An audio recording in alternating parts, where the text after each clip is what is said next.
All right, guys, welcome back.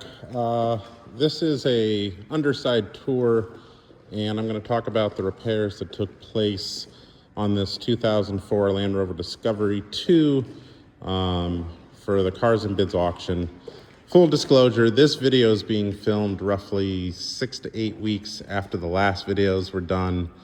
I mentioned in the walk-around tour of the car about an additional oil leak that was going on. So that has been addressed. I will go over everything that has been worked on by myself on this car. And just a reminder, the car was purchased from Jay Farlow of Atlanta. His company is called Atlanta on Wheels, or Atlanta Discotheques. He has his own YouTube page, which has a video of this car, and you can listen to him talk about what he did. But basically, he rebuilt the engine and did an inline thermostat upgrade.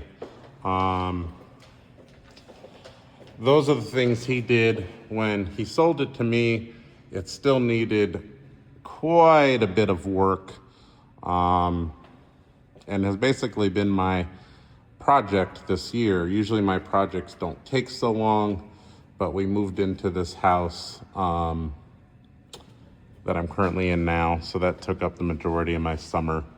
I did go mudding with this car once. I've cleaned it off the best I could. She went through a hay field, and a lot of fun to off-road these cars. So anyways,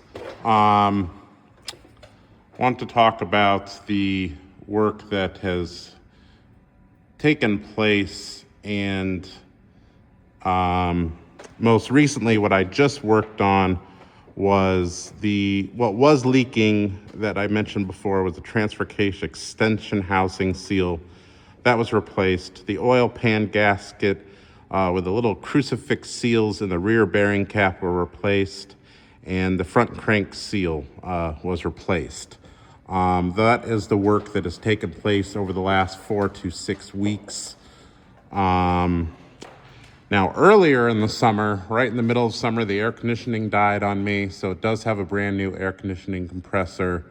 And then in May of this year, the oil was changed, the rear guibo was replaced, the front pinion seal, the transfer case lower cover gasket, steering linkages, upper and lower ball joints were done. The gear selection sensor was replaced, and the whole brake master reservoir was cracked. Not a good situation. The sensor was broken. So you have a whole new brake reservoir from Atlantic British, and then the cap and the sensor, they don't sell with the reservoirs, which make no sense to me. I found those parts on Rovers North. So those are really going to be your best friends for parts. Rovers North, Atlantic British, and they have great how-to videos if you don't know how to do something. That has basically been what I have worked on this vehicle. She really is ready to go. I did clean up this underside a lot better.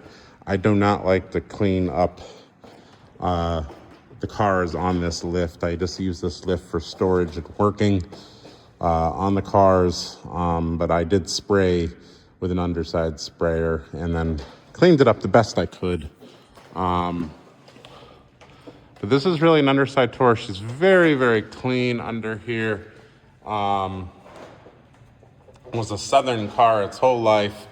Spent one winter here in New York with me. I bought this car just about 10 months ago and daily drove it up until about September, when I purchased a Range Rover, and that is why I'm selling this. That is the work that has been done. If any of you are curious, I did change the oil. I like the Land Rover filters, and my personal choice for oil is I use Amsol European Motor Oil. 5W40 is what is in here right now. And that is your underside tour of the car. Gonna snap a few photos now, and as always, if you have any questions, don't hesitate to ask.